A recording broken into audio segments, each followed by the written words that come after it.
حضرت عمر کا نام کفر کے ایوانوں میں جبر، ظلم، شرک کی وادیوں میں جب حضرت عمر کا نام بھی لیا جائے تو بے ایمان کانپنا شروع ہو جاتے۔ حضرت عمر فاروق رضی اللہ تعالی عنہ، حضرت عمر معمولی شخص نہیں، معمولی آدمی نہیں۔ کچھ لوگ صدیوں کے بعد پیدا ہوتے ہیں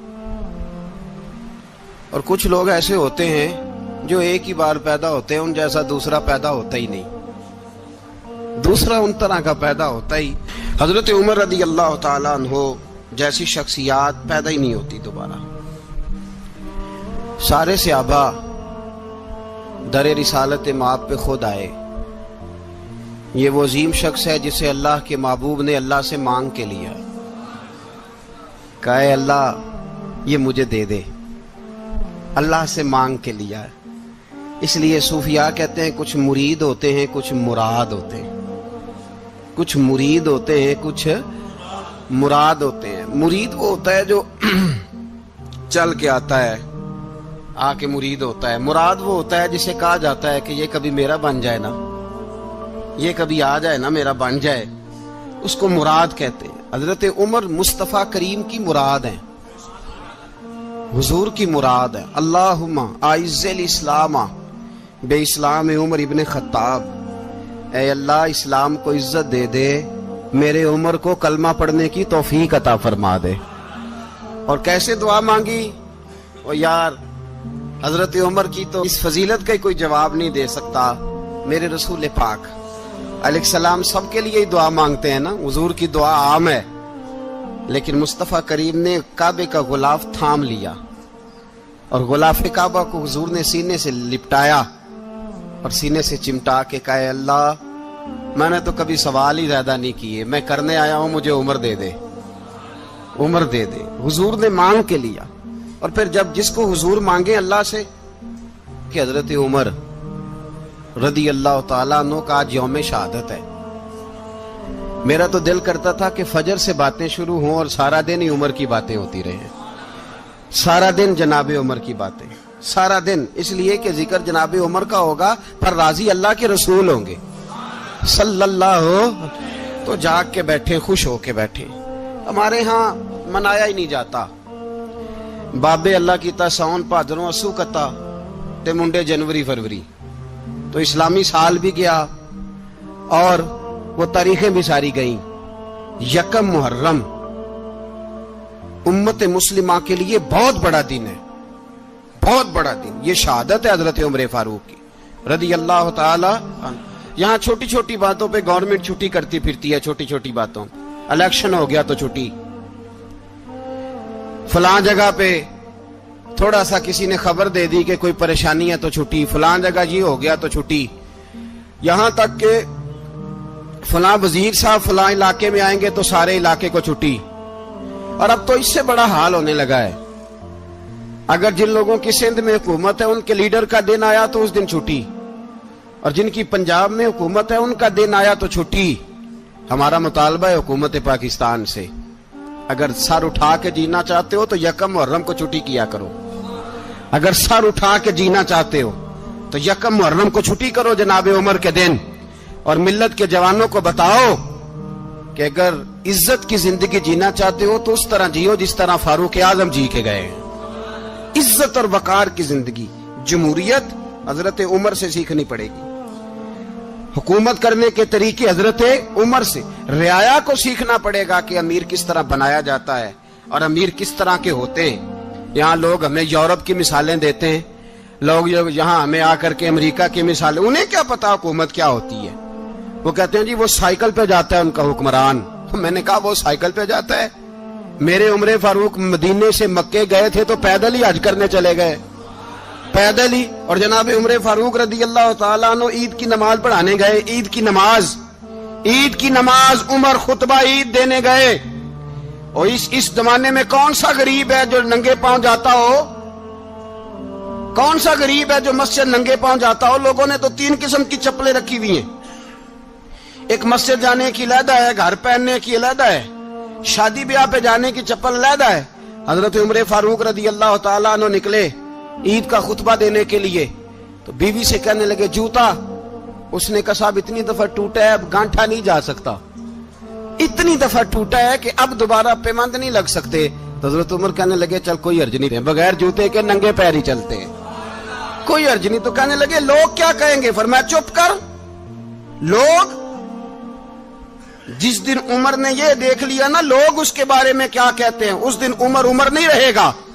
تو کہا پھر آپ کا نظریہ کیا ہے؟ فرمایا میرا نظریہ یہ ہے کہ رب رسول میرے بارے میں کیا کہتے ہیں، لوگوں کا کیا ہے؟ لوگ کل کسی کے بارے میں کچھ کہتے ہیں اور پرسوں کچھ کہتے ہیں، میرا نظریہ یہ ہے کہ رب رسول میرے بارے میں ننگے پیر عمر جا رہے ہیں۔ کون جی؟ میں بڑا ماڑا۔ اچھا جناب، کیا غربت ہے؟ 10 قسم کے جوڑے لٹکے ہوئے ہیں کمرے میں، اور پہننے کی فرصت نہیں، سویرے کیا پہننا ہے، شام کیا پہننا ہے، 15 سوٹ کٹھے استری ہو کے لانڈری والا بھیج رہا ہے، اور تو غریب ہے، تو بہت بڑا غریب ہے۔ اس لیے کہ غربت پیسوں کی وجہ سے نہیں ہوتی، غربت تو دل کی ہوتی ہے۔ تو واقعی بڑا غریب ہے اور تو غریب ہی رہے گا۔ امیر تو عمر فاروق تھے جو ننگے پاؤں چلے گئے عید کی نماز پڑھانے، تو رستے میں جو ملا کہنے لگا عمر جوتا تو پہن لو۔ فرمایا تمہیں عمر کا جوتا نہ پہننے کا نقص تو نظر آیا ہے، کوئی حرج نہیں، اگر عمر کو کبھی بتانا ہوا تو وہ والا نقص بتانا جو عمر کی سیرت میں پیدا ہو، کردار میں پیدا ہو، وہ والا نقص بتانا، یہ چھوڑو جوتے آتے جاتے رہتے۔ ننگے پاؤں گئے، پاؤں دھوئے، نماز پڑھائی، لوٹ آئے۔ او بھائی یہاں تو ہمارا بناؤ سنگار اترنا، جتنی توجہ کپڑوں کی طرف ہے اتنی توجہ کبھی ہماری علم کی طرف ہوتی نا، جتنا ذوق شوق ہمارا بناؤ سنگار کی جانب ہے، اتنا بناؤ سنگار کبھی ہمارا اخلاقیات کی جانب ہوتا تو معاملات بڑی حد تک سنورے ہوئے ہوتے۔ حضرت سیدنا فاروق اعظم رضی اللہ تعالی اپنی زندگی کو ترتیب دیا، ایک دن بھی خلافت نہیں مانگی اللہ سے۔ حضرت عوف بن مالک اشجعی ایک صحابی ہیں، حضرت عوف بن مالک رضی اللہ تعالیٰ عنہ فرماتے ہیں کہ جناب ابو بکر صدیق کا زمانہ تھا تو میں نے خواب دیکھا، میں نے خواب میں جناب عمر کو دیکھا، اور میں نے دیکھا کہ کوئی کہنے والا کہہ رہا ہے کہ عمر وہ ہے کہ اللہ کے رستے میں کوئی اسے جتنا مرضی برا بھلا کہے یہ پرواہ نہیں کرتا۔ کس کے رستے میں؟ بولے سارے۔ اس کا مطلب ہے اللہ کے رستے میں لوگ برا بھلا بھی، قرآن مجید نے کہا وَلَا يَخَافُونَ لَوْمَةَ لَائِمٍ، کچھ لوگ ایسے ہیں جو برا بھلا کہنے والوں کی پرواہ نہیں کرتے۔ آپ یقین کریں اگر پرواہ شروع ہو جائے نا تو دین کا کام ختم ہو جائے، نہ کوئی تقریر کرے، نہ کوئی تدریس کرے، نہ کوئی پیری مریدی کرے، ختم ہو جائے اگر باتوں کی پرواہ ہو۔ لیکن وہ پرواہ، حضرت عوف بن مالک اشجعی کہتے ہیں میں نے خواب میں دیکھا کہ عمر وہ ہے جو کسی کی پرواہ، اور دوسری بات میں نے یہ دیکھی کہ عمر خلیفہ بنے گا، اور تیسری بات میں نے خواب میں یہ دیکھی کہ عمر شہید بھی کیا جائے گا، عمر شہید بھی ہوگا۔ یہ میں نے 3 باتیں خواب میں دیکھی۔ فرماتے ہیں میں نے آ کے خواب حضرت ابو بکر صدیق کو سنائی، وہ خلیفہ تھے۔ وہ کہنے لگے ٹھہر جا، میں عمر کو بلاتا ہوں، اس کے سامنے دوبارہ سنانا، اس کے سامنے۔ فرماتے ہیں میں نے بلایا حضرت عمر فاروق کو، آ کے بیٹھے، خواب شروع ہوا۔ کہ ایک بات تو میں نے یہ دیکھی کہ آپ ملامت کرنے والے کی پرواہ نہیں کرتے، دوسرا آپ خلیفہ بنے گے۔ جناب عمر کہنے لگے چپ کر، ابو بکر کے سامنے ہی کہہ رہا ہے، چپ کر، خلیفہ کے سامنے ہی کہہ رہا ہے۔ تو حضرت ابو بکر صدیق کہنے لگے عمر اسے کہنے دو، مجھے لگتا ہے رب کی رضا یہی ہے کہ میرے بعد اگر مصطفیٰ کا منبر ملے تو عمر کو ملے، اسے کہنے دو۔ یار یہاں تو لوگ ڈینگے مارتے ہیں، یہاں تو لوگ دعوے کرتے ہیں میرے سامنے فلانے کو بھی بٹھاؤ، فلانے کو بھی بٹھاؤ، اس کو کیا پتا، اس کو کیا پتا، یہ تو بڑکے مارنے کا دور ہے۔ حضرت عمر رضی اللہ تعالیٰ عنہ کو تیسری بات کہی، حضرت عوف بن مالک نے کہا اب شہید کیے جائیں گے، میں نے خواب دیکھی ہے۔ نیک لوگوں کے خواب بڑی حد تک سچے ہوتے ہیں۔ کہا میں نے خواب دیکھی ہے۔ تو حضرت عمر کہنے لگے شہید تو دلیر لوگ ہوتے ہیں، شہید تو دلیر، جسے سارا زمانہ دلیر کہہ رہا ہے وہ اپنے بارے میں کیا کہہ رہا ہے؟ کہتے ہیں شہید تو دلیر، میں تو کاہل سا آدمی ہوں، سست آدمی ہوں، میں تو اتنا کام ہی نہیں کرتا، تو یہ خواب تو نے جو دیکھا ہے نا پھر سے دیکھنا۔ تو ابو بکر صدیق فرمانے لگے عاجزی نہ کر، انکساری نہ کر. تو جو کہہ رہا ہے ٹھیک کہہ رہا ہے, لیکن مجھے سن کے شکر بھی ہوا ہے اور افسوس بھی ہوا ہے. افسوس اس بات کا کہ تیرے جیسا بطل عظیم چلا جائے گا, اور شکر اس بات کا کہ رب تجھے زندگی بھی اعزاز والی دے گا, اور شہادت کی موت دے کے اللہ تجھے موت بھی عزت والی عطا فرمائے گا. اللہ موت بھی تجھے عزت والی دے گا, تجھے کاہلوں جیسی موت اللہ. حضرت فاروق اعظم رضی اللہ. او بھائی, یہاں تو اس زمانے کا سب سے بڑا مسئلہ پروٹوکول ہے. لوگوں کو پتا ہوتا ہے کامل پیر ہے, کامل مرشد ہے, لوگ نہیں جاتے. میں کسی کا مرید ہو جاؤں, میرا پروٹوکول کدھر گیا؟ پتا ہوتا ہے یہ کامل استاد ہے, میں اس کے پاس بیٹھوں گا تو میری تربیت کرے گا, لیکن لوگ شاگرد نہیں بنتے. میں کدھر گئی؟ یہ جو پروٹوکول کی مصیبت ہے نا, اس نے بڑے بڑے لوگ زیرو کر دیے, بڑے بڑے لوگ. اور یہ مت سمجھے کہ آپ کا وزیر اعظم پروٹوکول لیتا ہے یا آپ کا صدر پروٹوکول, وزراء, ایسی کوئی بات نہیں. ہم چھوٹے طبقے سے لے کر بڑے سارے پروٹوکول کے قائل ہیں. ہمارا تو داماد بھی کہتا ہے کہ مجھے پوچھا نہیں, میں تمہارے گھر کیوں آؤں. ہمارا تو بھائی ہر شخص اعلان کرتا ہے پروٹوکول کا, فلانے نے عزت نہیں دی تو واپس آ جاؤ, فلانے نے سلوٹ نہیں کیا تو واپس آ جاؤ. لوگ جہاں سلوٹ کرنا چاہیے وہاں بھی سلوٹ کرانے کے قائل ہیں. پر حضرت عمر رضی اللہ تعالی, حضرت عمر کی سادگی اور پھر جناب عمر کی عاجزی, جب انسان اپنے اوپر سوار کر لیتا ہے نا, سوار کر لیتا ہے, میں بدکار پرانا خادم, کسے در ملی نٹ ہوئی, تے واصف یار نے نظر جو کی تھی تے واصف ہی. میں اکثر سوچتا ہوں, حضور نے جہاں بھی کہا نا, فرمایا میرے بعد نبی ہوتے تو خطاب کے بیٹے عمر ہوتے. حضور نے فرمایا عمر جس رستے سے جاتا ہے شیطان وہ رستہ بدل جاتا ہے. نبی پاک صلی اللہ علیہ وسلم نے فرمایا میرا عمر وہ ہے کہ اس کی زبان پر حق جاری ہے.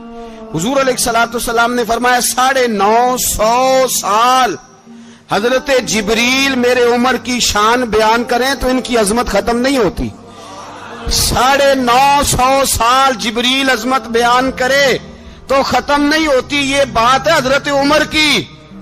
اور فرمایا عمر ابو بکر کی نیکیوں میں سے ایک نیکی ہے, یہ شان ہے اب عمر فاروق رضی اللہ تعالیٰ عنہ کی.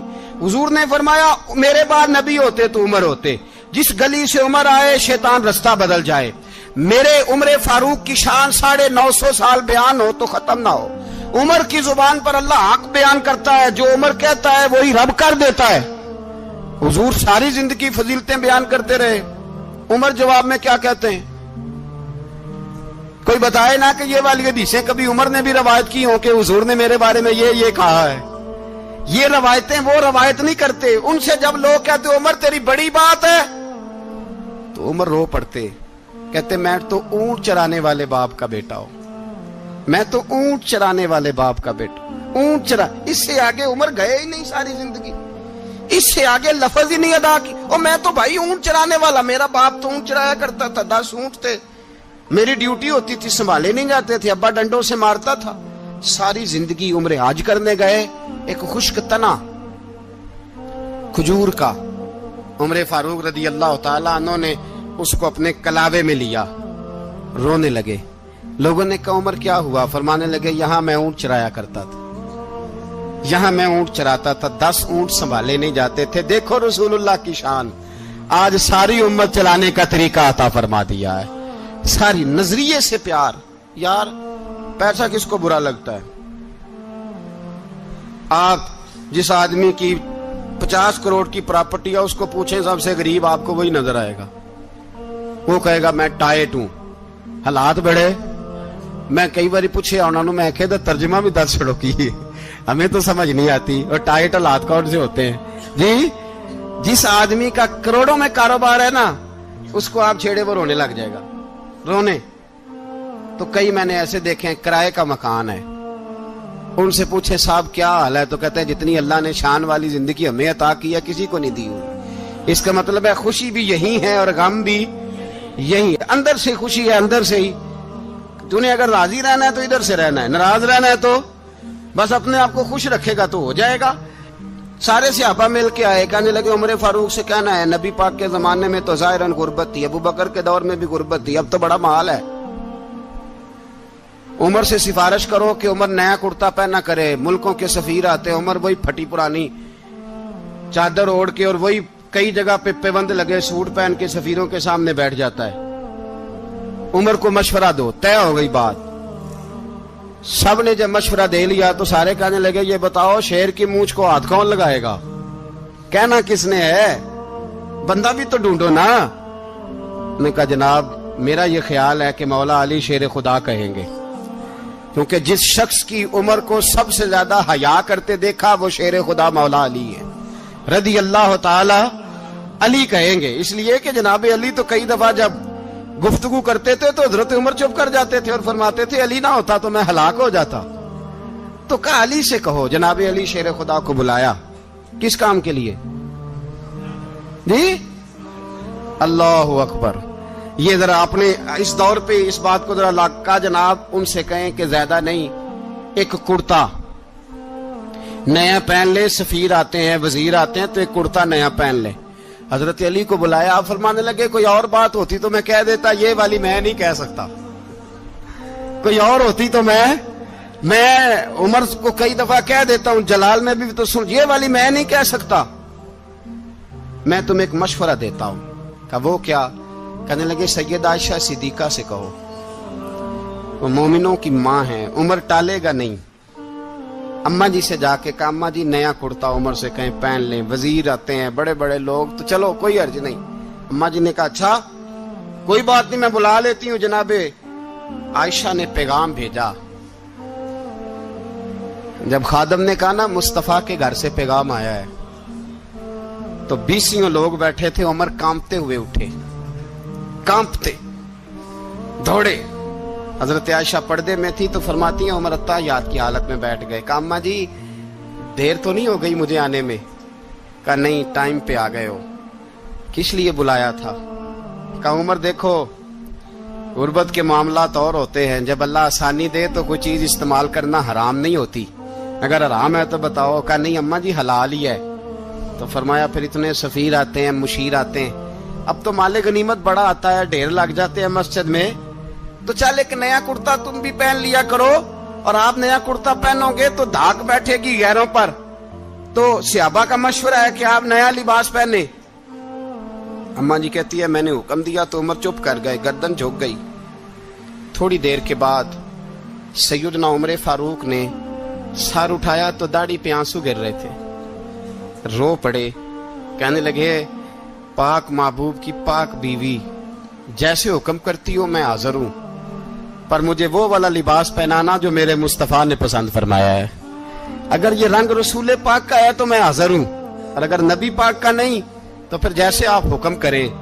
جناب عائشہ کہتے ہیں عمر روئے تو میں زیادہ روئی, میرا پلو بھیگ گیا آنسوؤں سے. میں نے کہا عمر آپ جائیے. عمر یوں نکلے تو جو صحابہ کھڑے تھے وہ کونے میں تھے, سارے آ گئے.